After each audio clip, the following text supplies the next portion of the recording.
दोस्तों, पिछले 24 घंटे के भीतर अमेरिका और इजराइल से जुड़ी कई बड़ी खबरें निकलकर सामने आई। यह बात सच है कि इजराइल अब भी लेबनान पर अटैक कर रहा है हिजबुल्लाह के नाम पर, लेकिन रिहायशी इलाके में। लेकिन इन सब का क्या उसे खामियाजा भुगतना पड़ रहा है? जी हां, 60 शहर, उत्तरी इजराइल के 60 शहर इस समय भूतिया हो गए, यानी पूरी तरह सन्नाटा पसरा है। वहां कोई इजरायली अब बचा ही नहीं। मतलब अपना अपना शहर छोड़कर, अपना घर बार छोड़कर सब भाग गए।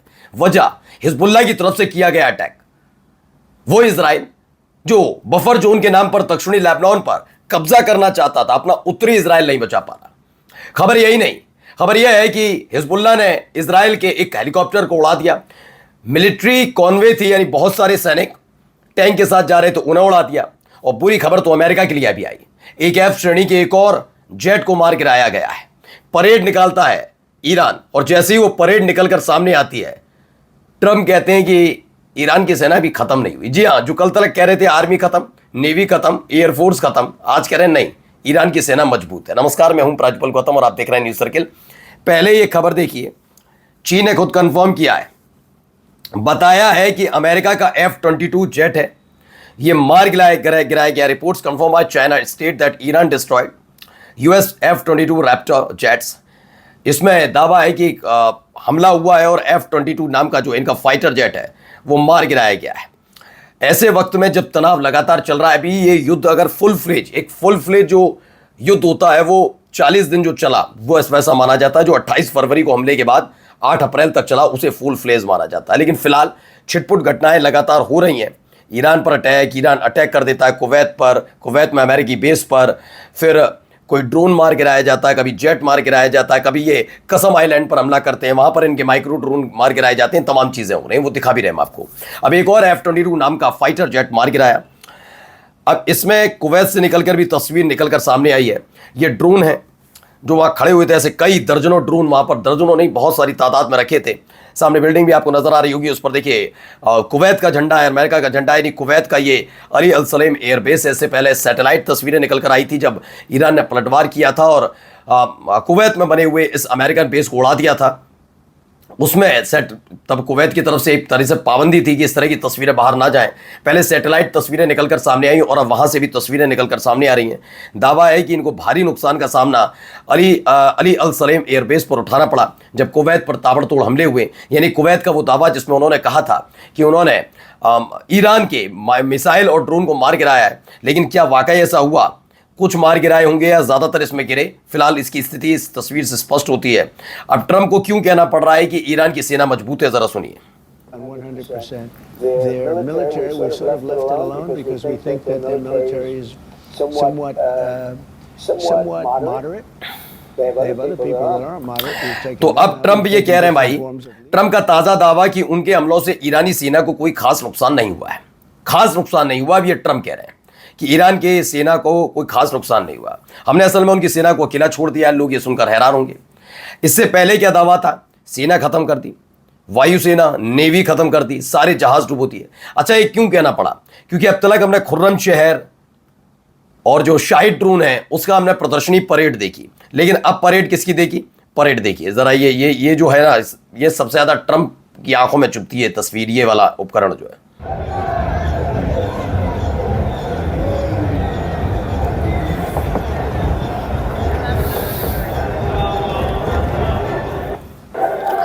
तो ये तस्वीर निकलकर सामने आई तेहरान में IRGC की सैन्य परेड में IRGC ने P-कैप क्लास तेज गश्ती नौकाओं को प्रदर्शित किया। ये फास्ट अटैक बोट्स हैं जिन्होंने अमेरिका के वो अब्राहम लिंकन नाम का जो युद्धपोत था उस पर अटैक किया। हाल ही में ऐसी ही कई सारी स्पीड बोट्स ने डिस्ट्रॉयर घेर लिया था, उस पर अटैक किया था।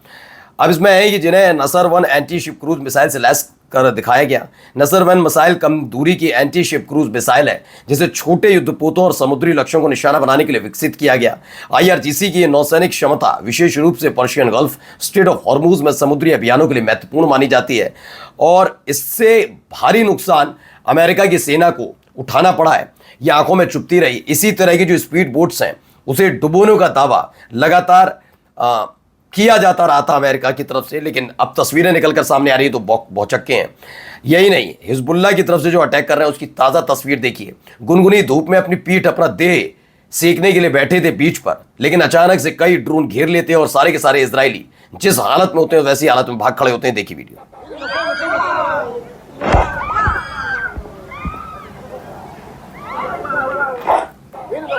तो एक के बाद एक ऐसी अटैक की खबर निकल कर आई। दावा यह है कि नहारिया इलाका है, नहारिया में जो इनका बीच है, समुद्र बीच, वहां पर यह अटैक हुआ है। अब सोचिए, दक्षिणी लेबनान में कब्जा करने की कोशिश थी और उत्तरी इजराइल में लगातार ये अटैक हो रहे हैं। नहरिया को भी इस तरह के हालात है कि सारे के सारे सेटलर्स जो थे वहां पर बैठे हुए थे, लुत्फ उठा रहे थे धूप का, वो भाग खड़े होते हैं। खबर हिजबुल्लाह से जुड़ी एक और आई जिसमें उन्होंने इजराइल का मिलिट्री हेलीकॉप्टर उड़ा दिया। दरअसल दावा किया गया दक्षिणी लेबनान में इजराइल के सैनिकों पर एक बड़ा अटैक था जिसमें कई मारे गए और कई घायल थे। उन्हें लेने के लिए आया था इजराइल का ये हेलीकॉप्टर, लेकिन इस पर फिर अटैक किया। ऐसा एक और खबर निकल कर आई थी, उसकी वीडियो भी थी, जब एफपीवी ड्रोन से बड़ा अटैक किया था तभी सारे के सारे भाग गए थे, घायल को छोड़कर ही भागे और हेलीकॉप्टर अपनी जान बचाकर भागा था। अब ऐसे ही कुछ हालात यहां पर भी नजर आए, दोबारा से वैसे ही हमला। एक हमला इनके पूरे कॉन्वे पर किया गया। देखिए, Hezbollah unleashes ambush on convoy of Israeli tanks in south Lebanon, multiple Israeli casualty reported. लगातार इस तरह के हमले हुए, इसमें बताया गया बहुत भारी हमला इजराइल की तरफ से, हिजबुल्लाह की तरफ से इजराइल पर किया गया। एक पूरा कॉन्वे था जो इजरायली टैंक्स का था, एक के पीछे एक जा रहे थे। अचानक से दक्षिणी लेबनान में ये बड़ा हमला होता है जिसमें कई इजरायली सैनिक मारे गए और कई घायल हैं। इसमें यह भी खबर निकल कर आई है कि भारी नुकसान भी माना जा रहा है। नुकसान इतना बड़ा है कि जब तक दक्षिणी लेबनान पर बफर जोन, जैसे गजा में इन्होंने बफर जोन बनाया है, मतलब समझ लीजिए कब्जा करना चाहते हैं उस पर, बफर जोन से हटेंगे नहीं। जहां पर दूसरे देश की सेना काबिज हो जाए तो वो इसका मतलब एक तरीके से हिस्सा उनके पास चला गया। यही लेबनान में था, लेकिन हिजबुल्लाह ने दक्षिणी लेबनान से अपने अपने अड्डों से जो उत्तरी इजराइल में हमले किए हैं। खबर है पिछले 24 घंटे में इतने तगड़े हमले हिजबुल्लाह ने उत्तरी इजराइल पर किए हैं कि उत्तरी इजराइल के 60 towns and settlements in northern Israel, ये क्या है, बहुत जबरदस्त खाली कर दिए गए। 60 शहरों पर एक साथ हमला। और हालात यही भूतिया होती आ रही है स्थिति, समझ नहीं पा रहे कि इसको कैसे रोका जाए, क्योंकि खबर यह भी निकल कर आई कि इनमें से किरियत शमूना है, नहारिया तो है ही है, किरियत शमूना जो इलाका है वहां पर तकरीबन, वहां पर जो बस्ती थी एक पूरी की पूरी वो 2500 इजरायलियों की थी, वहां पर वो रह रहे थे। लेकिन हिजबुल्लाह ने जिस तरह से अटैक किया किरियत शमूना पर, पिछली बार भी मैंने आपको दिखाया था, उसका ये असर हुआ है कि सारे के सारे 2500 इजरायली जो है अपना घर मकान दुकान छोड़कर वहां से भाग खड़े हुए हैं।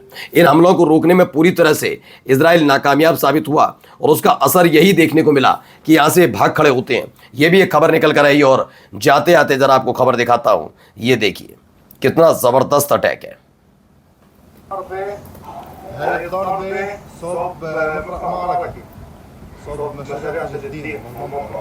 बेतहाशा आसमान में उठता हुआ धुआं। ये ऐसा नहीं है कि सिर्फ हिजबुल्लाह अटैक कर रहा है, इजराइल की तरफ से भी अटैक हुआ और ये रिहायशी इलाकों में हुआ, क्योंकि लोग सवाल पूछ रहे हैं अगर ऐसा है तो नहरिया या किरियत शमूना में रिहायशी इलाकों में हिजबुल्लाह अटैक क्यों कर रहा है, इस पर भी सवाल पूछ लीजिए। ये उत्तरी दक्षिणी लेबनान में इजराइल के फिर से बड़े हमले हुए हैं और इस सारे के सारे हमले रिहायशी इलाके में हुए हैं। नमस्कार।